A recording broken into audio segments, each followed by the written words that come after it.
అందరికీ నమస్కారం. నేను మీ #MD ఫ్రమ్ మరో Kurukshetram news channel. Welcome to today story board. ఈరోజు స్టోరీ బోర్డ్లో మనం మాట్లాడుకోబోతుంది పొత్తు గురించి, ఆ పొత్తులో వచ్చిన పేచీల గురించి, వాటిని ఎలా సాల్వ్ చేయబోతున్నారు అన్న దాని గురించి, వాటిని సాల్వ్ చేయాలంటే ఎటువంటి ప్రణాళికలు తీసుకోవాలి అన్న దాని గురించి మాట్లాడుకోబోతున్నాం. సో ముందుగా మనం చూసుకుంటే జనసేన టీడీపీ పార్టీ కూటమి కట్టింది.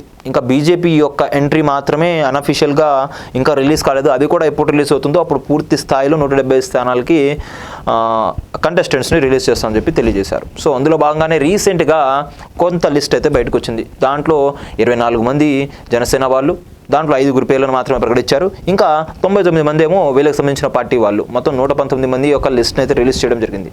అందులో భాగంగానే ఇప్పుడు లిస్ట్ అయితే రిలీజ్ చేశారు. సీట్లు వచ్చిన వాళ్ళు పండగలు చేసుకుంటూ ఉంటారు, స్వీట్లు పంచిపెట్టుకుంటూ ఉంటారు.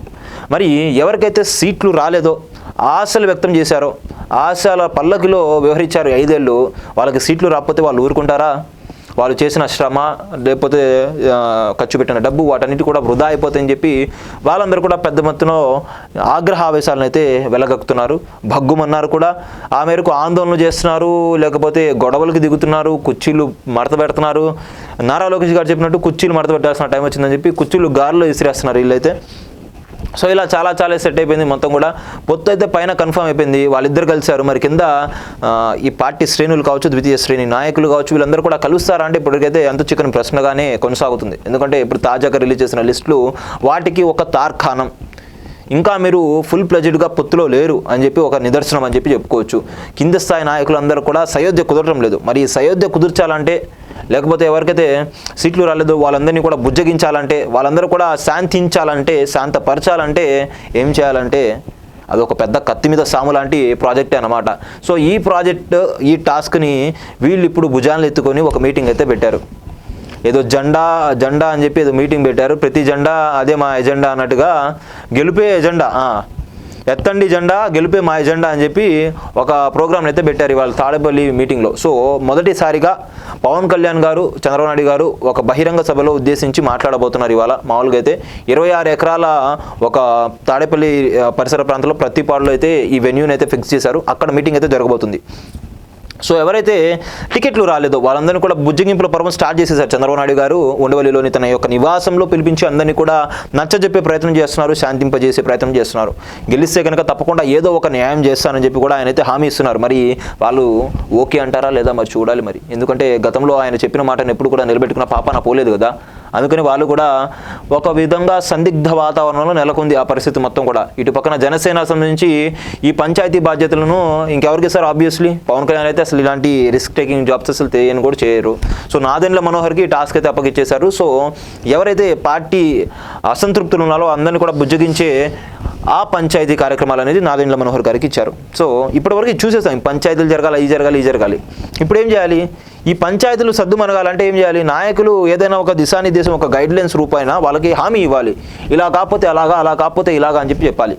సో అది ఎప్పుడు చేస్తారంటే ఇవాళ మీటింగ్లో చేస్తారని చెప్పి అనుకుంటున్నారు. అంటే పై స్థాయి నాయకులు ఏం చేయాలంటే వీళ్ళందరూ కూడా ఒక భరోసాని ఇవ్వాలి. ఇప్పుడు మీకు టికెట్ రాకపోయినా కానీ మీరు ఖర్చు పెట్టిన డబ్బుకి, మీరు ఇన్ని సంవత్సరాల పడ్డ శ్రమకి తగిన గుర్తింపు, తగిన లబ్ధి చేకూర్చేలాగా ఏదో ఒక పదవి ఇస్తా అని చెప్పి వీళ్ళందరూ కూడా హామీని అయితే ఇవ్వాలి. హామీ ఇవ్వడం అంటే ఏదో నోటి వాకు ద్వారా ఇవ్వడం కాదు, దాన్ని రాత రూపేనా కావచ్చు, లేకపోతే వాళ్ళందరూ కూడా ఒక భరోసాని కల్పించేలాగా ఒక హామీని అయితే ఇవ్వాలి. ఆ హామీలు ఇవ్వాలని చెప్పి అనుకుంటారు వాళ్ళందరూ కూడా. వాళ్ళ నుంచి పై స్థాయి నాయకత్వం నుంచి క్రిస్టల్ క్లియర్గా ఆదేశాలు రాకపోతే కనుక కింద మాత్రం ఇంకా అదే ఆందోళన పరిస్థితులు అయితే నెలకొంటాయి. సో ఈ నేపథ్యంలో వాటన్నిటి కూడా ఒక ఫుల్ స్టాప్ పెట్టాలంటే నాయకులు ఏం ఆలోచిస్తున్నారు, ద్వితీయ శ్రేణి నాయకులు ఏం ఆలోచిస్తున్నారు, వాళ్ళ ఆలోచనలు తగ్గట్టుగా మనం ఎలా మౌల్డ్ అవ్వాలి, మన ఆలోచనలు తగ్గట్టుగా వాళ్ళు ఎలా మౌల్డ్ అవ్వాలి, ఇవన్నీ కూడా బేరేజు వేసుకొని ఒక్కదాన్ని సాల్వ్ చేసుకుంటూ రావాలి. అప్పుడు మాత్రమే పటిష్టమవుతుంది బూత్ లెవెల్ కమిటీని మొత్తం కూడా. నేను చూసుకుంటే చాలామంది అసంతృప్తులు పెద్ద ఎత్తున ఆగ్రహ ఆవేశాలను మిన్నట్టాయి. అసలు తారాస్థాయిలో చేసేశారు కూడా. ఆయన పి గన్నవరం ఎమ్మెల్యే అభ్యర్థిగా యూట్యూబర్ అయినటువంటి మహాసేన రాజేష్కి టికెట్ ఇవ్వడంతో ఆ లోక్సభ ఇన్ఛార్జి హరీష్ పైన అయితే జనసేన కార్యకర్తలు దాడి చేశారు. తన యొక్క కారు యొక్క అద్దాలను కూడా పగలగొట్టారు. ఆయన మా కొద్దు అని చెప్పి కూడా పట్టుబట్టేశారు. సో ఇవన్నీ ఇప్పటివరకు ఇది చూసేసాము. మరి బుజ్జగింపుల పర్వం ఏ వరకపోతుందో మనకు కూడా తెలీదు. మరి అది ఆమోదయోగ్యం అవుతుందా, లేకపోతే ఈ పొత్తు అసలు కుంపట్లాగా ఇదైపోతుందా? ఇప్పటి వరకు ఇదే పరిస్థితి. ఏంటి ఎప్పుడు పొత్తు జరిగినా ఇదే తంతు ఉంటుందని చెప్పి అది షరా మామూలు మనందరూ కూడా తెలిసిందే. కాకపోతే ఇప్పటివరకు ఈ ఒక్కరి లిస్ట్ని అయితే రిలీజ్ చేశారు. ఇంకా అఫీషియల్గా బీజేపీ అయితే ఎంట్రీ ఇవ్వలేదు. ఒకవేళ బీజేపీ కూడా ఎంట్రీ ఇస్తే ఇంకా టికెట్లు కోల్పోయే వాళ్ళ సంఖ్య చాలా ఎక్కువగా ఉంటుంది. మరి అలాంటప్పుడు ఏం చేస్తారన్నదిపై ఇప్పుడు ప్రస్తుతం ఒక బిగ్ క్వశ్చన్ మార్క్ లాగానే నిలిచింది. మరి ఆ దిశగా కూడా వీళ్ళు అడుగులు వేయాలి. అంత మొత్తంలో చాలామంది పార్టీల కోసము చాలా త్యాగాలు చేసిన వాళ్ళు ఉంటారు. వాళ్ళందరినీ కూడా కాదనుకోండి ఇప్పుడు కొత్తగా పొత్తులు వచ్చారని చెప్పి కొత్త వింత పాత రోత అన్న విధంగా చేస్తే కనుక తప్పకుండా మూల్యం చెల్లించుకోక తప్పదు. ఇప్పుడు తాజాగా చూసుకుంటే ఎక్కడెక్కడ ఆగ్రహ ఆవేశాలు నెలకొన్నాయనేది ఒక లిస్ట్ అయితే మనకు వచ్చింది. దానికి సంబంధించిన వార్తలు ఇక్కడ చదువుతాను ఎక్కడెక్కడ అనేది.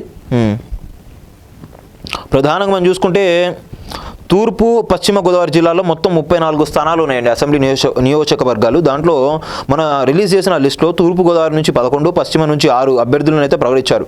ఇంకా 17 స్థానాలేమో అభ్యర్థులను ప్రకటించాల్సి ఉన్న నేపథ్యంలో టీడీపీ తొలి జాబితాలో సీనియర్లకైతే చోటు దక్కలేదు. సీనియర్లకే దక్కకపోవడం ఏంటయ్యా అని చెప్పి వాళ్ళందరూ కూడా అక్కడ పెద్ద ఎత్తున వాళ్ళ మద్దతుదారులు అయితే నిరసనలు అయితే వ్యక్తం చేస్తున్నారు. సో రాజానగరంలో టీడీపీ నేత బొడ్డు వెంకటరమణ చౌదరికి మొండి చేయి చూపించారంట. ఇంకా నెక్స్ట్ రాజమండ్రి రూరల్ స్థానానికి ఇప్పటికి ఇరు వర్గాలకు క్లారిటీ రాలేదు. సీనియర్ నేత బుచ్చే చౌదరి పరిస్థితి ఎటు తేలకుండా ఉందంట అక్కడ. ఇంకా ముమ్మడివరం నియోజకవర్గంలో టీడీపీ అభ్యర్థిని ప్రకటించడంతో జనసేన నాయకులు తీవ్ర అసంతృప్తి వ్యక్తం చేస్తున్నారు. ఇంకా కొత్తపేట నియోజకవర్గంలో టీడీపీ అభ్యర్థిగా బండారు సత్యానందరావును ప్రకటించడంతో జనసేన వర్గాల్లో అసంతృప్తి ఛాయలు అయితే కనిపించాయి. ఇంకా ఉమ్మడి పశ్చిమ గోదావరి జిల్లాలోని జనసేన టీడీపీ సీట్ల ప్రకటనతో ఇరు పార్టీల్లో నిరసనలు అయితే మొదలయ్యాయి. రెండు పార్టీల్లో కుంపట్లేనన్నమాట. నర్సాపురం పార్లమెంట్ పరిధిలో పాలకొల్లు, ఉండి, అచంటా, తణుకు సీట్లు టీడీపీ అభ్యర్థులకు కేటాయించారు. సో ఏలూరు పార్లమెంట్ పరిధిలో ఏలూరు, చింతలపూడి స్థానాలు టీడీపీకి కేటాయించారు. మాజీ మంత్రి పీతల సుజాత చింతలపూడి టికెట్ ఆశించిన చింతలపూడిలో స్థానికేతరుడు ప్రవాసాంధ్రుడైనటువంటి రోషన్ కుమార్కు టికెట్ కేటాయించడంతో నియోజకవర్గ టీడీపీ నేతలు అసంతృప్తి వ్యక్తం చేస్తున్నారంట అక్కడ. ఇంకా ఉండి నియోజకవర్గంలో టికెట్పై ఆశలు పెట్టుకున్న మాజీ ఎమ్మెల్యే వేటుకూరి శివరామరాజుకు నిరాశ అయితే ఎదురైంది అక్కడ కూడా. ఇంకా తణుకు నియోజకవర్గంలో వారాహి యాత్రలో పవనే స్వయంగా మాట ఇచ్చారంట ఈయనకి టికెట్ ఉండబోతుందని చెప్పి. సో మాట ఇచ్చినట్టుగా ఆయన అయితే ప్రచారం అయితే భారీ స్థాయిలో చేసుకున్నారు విడివాడ రామచంద్రరావు గారు. సో ఆయనకి వాళ్ళైతే సీట్ దక్కలేదు మనం రిలీజ్ చేసిన లిస్టులో. సో తనకే ఎమ్మెల్యే సీటు వస్తుందంటూ ప్రచారం చేసుకున్న విడివాడ రామచంద్రరావుకు చుక్కెదురైంది అన్నమాట. ఇంకా తాడేపల్లిగూడెం, నరసాపురం స్థానాల్లో టీడీపీ జనసేన మధ్య కుమ్ములాటలతో తొలి జాబితా ఎటూ తేలలేదంట. ఏలూరు సీటుపై ఆశ పెట్టుకున్న జనసేన నేత రెడ్డప్పల నాయుడు కూడా నిరాశ తప్పలేదు. ఈ నిరాశలు, నిస్పృహలు, బుజ్జగింపులు ఒక కొలిక్కి వస్తేనే గెలుపు వైపు బాటలు పడతాయి. అంతే తప్ప ఏదో ఇంకా ప్రకటించేసాం మూకుమ్మడిగా ఇక ముందుకు పోదాం తేల్చుకుందాం అని చెప్తే కుదరదు. అందరి యొక్క మద్దతు కూడగడితేనే పార్టీ యొక్క విజయావకాశాలు బాగుపడతాయి. అంతే తప్ప ప్రభుత్వ వ్యతిరేక విధానాలపై, ప్రభుత్వ వ్యతిరేక ఓటుపై మీరు దానిపై ఆధారపడి ఉంటే కనుక తప్పకుండా ఓటమి చెందడం ఖాయం. సో పొత్తులో వచ్చిన లీకులకి ప్యాచీలు వేసుకుంటే తప్ప ఈ పొత్తు హిట్ ఫార్ములా కాదు. సో చూశారు కదా ఇవాల్టి మన స్టోరీ బోర్డ్ని. మరిన్ని ఇలాంటి ఇంట్రెస్టింగ్ వార్తా విశ్లేషణ కార్యక్రమాలతో మీ ముందుకు ఎప్పటికప్పుడు వస్తూనే ఉంటాను. మీ #MD signing off from today's show.